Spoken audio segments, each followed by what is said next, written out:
kitab Yohanes pasal yang kedua, ayat yang ke-23. Ya, kita baca bersama-sama, saudara yang dikasihi oleh Tuhan. Dan sementara ia di Yerusalem, selama hari raya Paskah, banyak orang percaya dalam namanya. Keren ya, ada kegerakan nih. Ada kebangunan rohani nih. Banyak orang percaya dalam namanya. Karena mereka telah melihat tanda-tanda yang diadakannya. Lalu ayat 24, tetapi Yesus sendiri tidak mempercayakan dirinya kepada mereka. Karena ia mengenal mereka semua. Dan karena tidak perlu seorang pun memberi kesaksian kepadanya tentang manusia. Sebab ia tahu apa yang ada di dalam hati manusia. Wow. Yesus tidak mempercayakan dirinya kepada orang percaya. Sudah percaya, tapi nggak bisa dipercaya. Ini terjadi di Yohanes pasal 2. Dan bukan sedikit orang, tapi banyak orang percaya dalam namanya. Ayat 23. Tetapi ternyata mereka datang percaya pada Tuhan. Itu hanya karena tertarik mujizat saja. Hanya karena ada kepentingan, ada kebutuhan mereka yang mereka temukan, tetapi bukan rohani. Hanya mentok-mentoknya di dalam kebutuhan jasmani.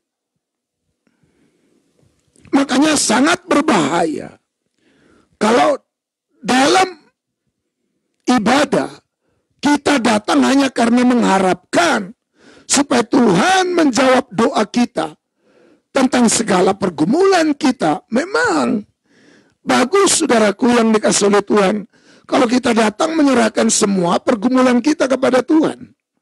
Tetapi jangan sampai mentok-mentoknya, saudara, kita datangi Tuhan hanya karena kepentingan. Jangan hanya karena kepentingan. Kalaupun di awal karena kepentingan kita datang pada Tuhan dan kita ngalami kebaikan Tuhan. Dia memberikan apa yang menjadi kebutuhan kita. Walaupun tadinya kita datang hanya karena ingin mendapatkan apa yang kita butuhkan. Tapi sudah tahu yang Tuhan inginkan setelah engkau mendapatkan apa yang kau butuhkan. Tuhan mau hati kita tertarik pada Tuhan. Anjing saja tahu membalas kasih daripada orang yang sudah sering berbuat baik padanya. Anjing saja tahu. Nah, tahu nggak yang Tuhan harapkan apa ketika kita mengalami kebaikannya? Hati kita tertarik padanya. Kita mulai memberikan hati padanya. Dan ada ketertarikan hati kita.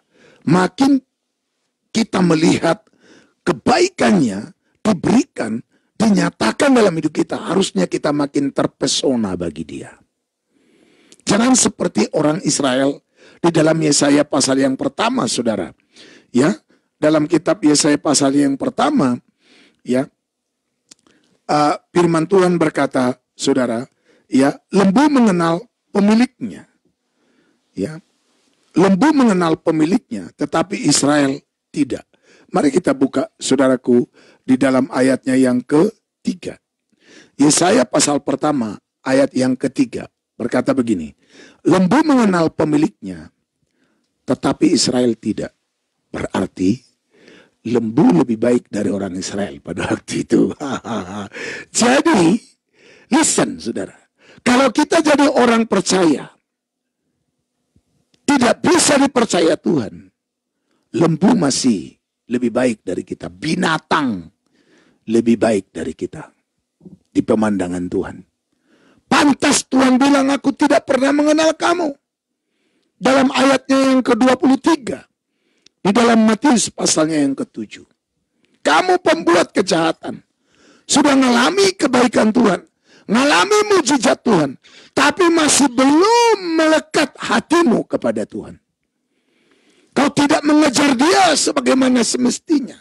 Seperti yang kita sudah bahas di dalam Amsal pasal 2. Mengejarnya seperti mengejar harta terpendam.